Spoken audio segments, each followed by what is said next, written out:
வணக்கம். பல்சுவை பெட்டகத்தின் உரைக்கோவை. 3 முதல்வர்களோடு திறம்பட நடித்த புதிய பறவை இன்று நம்மை விட்டு பறந்துவிட்டது. ஆம், காவிய தலைவியாய் காட்சியளித்த சவுகார் ஜானகி இன்று நம்மிடையே இல்லை. 1931ஆம் ஆண்டு ஒருங்கிணைந்த சென்னை மாகாணமாக இருந்த கோதாவரி மாவட்டத்தில் பிறந்தவர் இவர். இவருடைய தந்தை காகித மில் அதிபராக பணியாற்றியவர். தொழில் காரணமாக பல இடங்களுக்கும் சென்று வசிக்க வேண்டிய சூழல் இவருக்கு வந்தது. சென்னையிலே இவர் வாழ்ந்தபோது சாரதா வித்யாலயா பள்ளியிலே படித்திருக்கிறார். அப்போது இவர் வானொலி நாடகங்களில் நடிக்கக்கூடியவர்.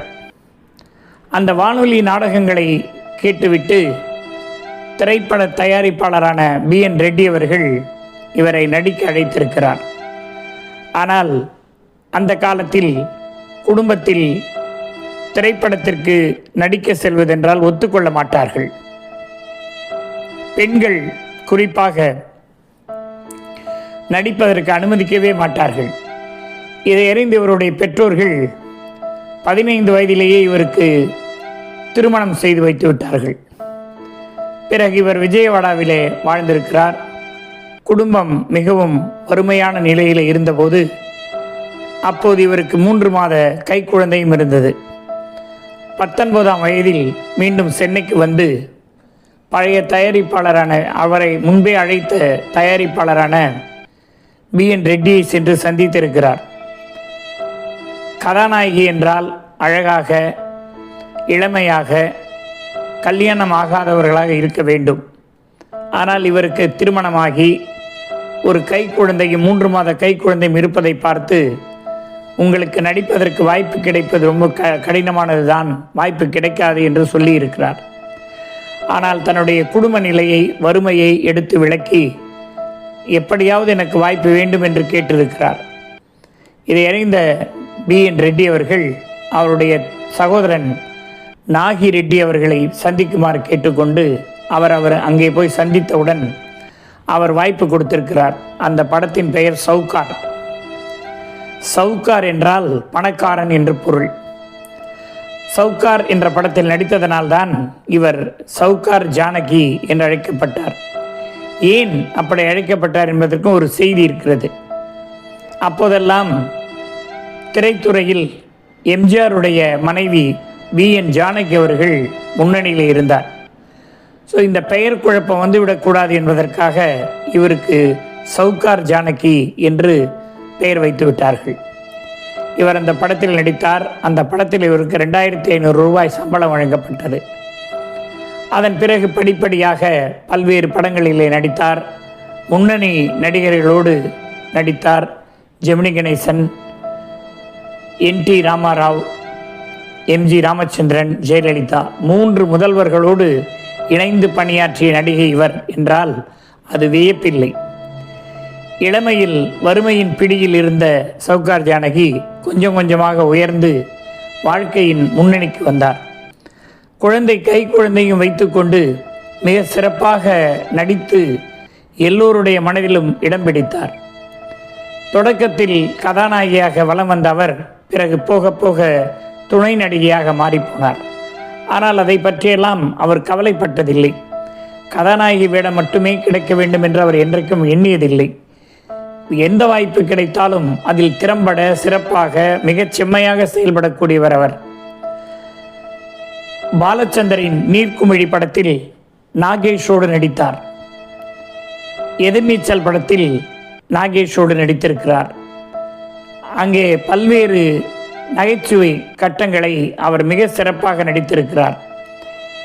இவர் MGR படங்களில், பல படங்களில் நடித்திருக்கிறார். குறிப்பாக ஒளிவிளக்கு படம் இவருக்கு புகழையும் பெருமையும் தேடித் தந்தது. ஒளிவிளக்கு படத்தில் இவர் மிகச் சிறந்த ஒரு பாத்திரம் ஏற்று நடித்திருந்தார். 1984ஆம் ஆண்டு எம்ஜிஆர் அவர்கள் நோய்வாய்ப்பட்டிருந்த போது பட்டி தொட்டியெல்லாம் இவர் பாடிய பாடல் ஒலித்தது. இறைவா உன் மாளிகையில் எத்தனையோ மணிவிளக்கு என்கிற அந்த பாடல், அருமையான அந்த பாடல், எல்லா இடங்களிலும் எம்ஜிஆர் நலம் பெற வேண்டும் என்கிற அடிப்படையில் ஒலித்த பாடல். அவர் நோய்வாய்ப்பட்டிருந்த போது, படத்தில் அவர் நோய்வாய்ப்பட்டிருந்த போது சவுகார் ஜானகி பாடுவதாக அமைந்த அந்த பாடல், இப்போது அவர் உண்மையாகவே நோய்வாய்ப்பட்டு அமெரிக்காவில் இருந்தபோது மக்களெல்லாம் அந்த பாடலை பிரார்த்தனை பாடலாகவே பாடி வழிபட்டார்கள். அப்படி ஒரு ஆற்றல் மிகுந்த நடிகையாக அவர் வலம் வந்தார். 1968ஆம் ஆண்டு அவருக்கு கலைமாமணி விருது கிடைத்தது. அண்ணா அவர்களின் கைகளால் அந்த விருதை வாங்கினார். இப்போதுதான் அண்மையில் 2022ஆம் ஆண்டு அவருக்கு பத்மஸ்ரீ பட்டம் தந்து மத்திய அரசு அவரை கௌரவப்படுத்தியது. 94 வயது நிறைந்த சவுகார் ஜானகி அவர்கள் ஏறக்குறைய 70 ஆண்டுகள் திரையுலகத்தில் கோலோச்சியவர். அவரிடம் பல நற்பண்புகள் இருப்பதை உணர முடிகிறது. தயாரிப்பாளர்களோடு இணக்கமாக இருக்கக்கூடியவர், தயாரிப்பாளர்களின் சிரமங்களை தன் சிரமமாக கொண்டு ஏற்றுக்கொள்ளக்கூடியவர், தன்னுடைய படத்தில் நடிக்கிற படங்களுக்கு தன் புடவையையே அவர் கட்டி கொண்டு செல்வார். தயாரிப்பாளர் செலவில் எதுவும் புடவைகளை வாங்கிக் கொள்ள மாட்டார். தயாரிப்பாளர்கள் கார் அனுப்பினாலும் அதிலே போகாமல் தன் காரிலே தான் போவார். தானே மேக்கப் மேன் வைத்து கொண்டு அவருக்குரிய செலவை அவரே கொடுத்து விடுவார்.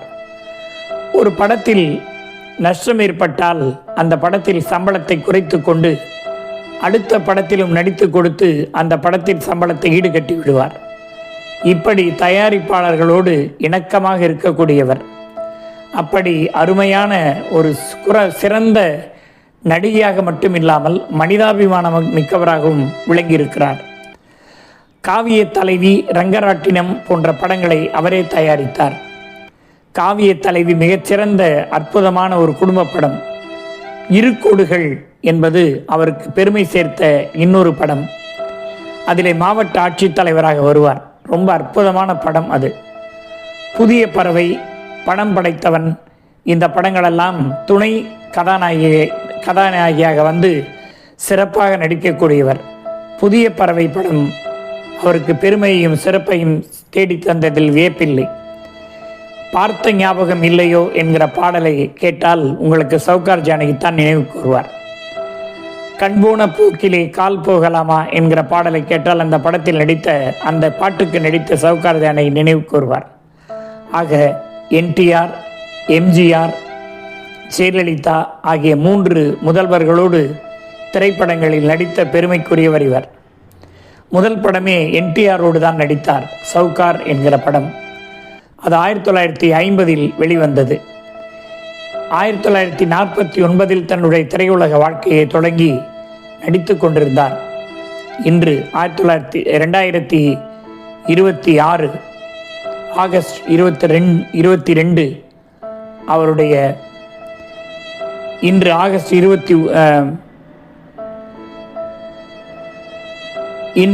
21 அவருடைய நினைவு நாள்.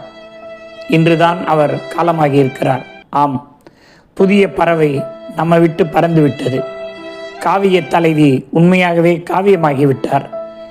இரு கோடுகளில் நடித்த அவர் இன்றைக்கு ஒரு கோடாய் மறைந்து புள்ளியாய் கலந்து இயற்கையோடு இயற்கையாய் நிறைந்து விட்டார். ரங்கராட்டினம் சுற்றுவதை போல அவருடைய வாழ்க்கையும் சுற்றி இன்றைக்கு ஒரு நிலைக்கு வந்து நின்றுவிட்டது.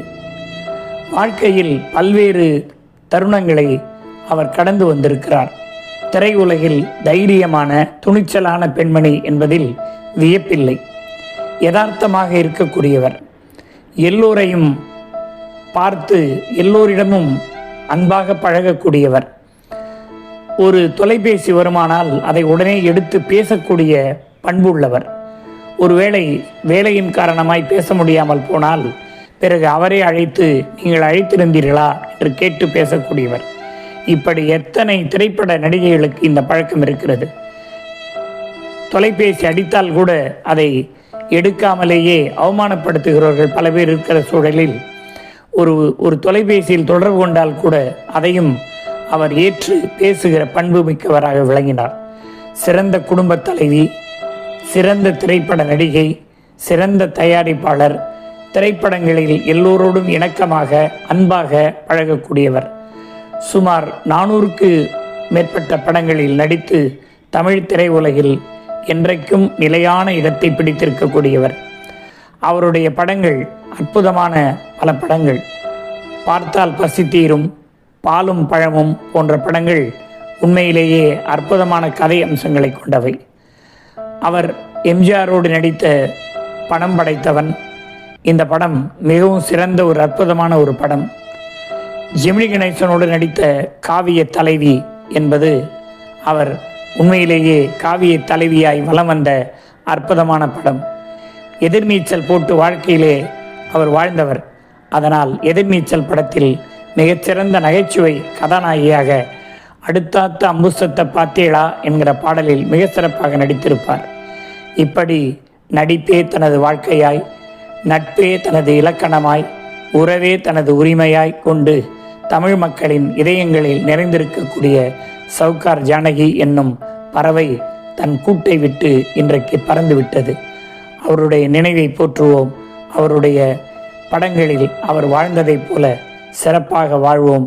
வாழ்க்கை என்பது சுற்றி கொண்டு இருக்கக்கூடியது. யாரும் இந்த உலகில் நிரந்தரம் இல்லை என்பதை உணர்ந்து சவுகார் ஜானகிக்கு நமது அஞ்சலியை செலுத்துவோம்.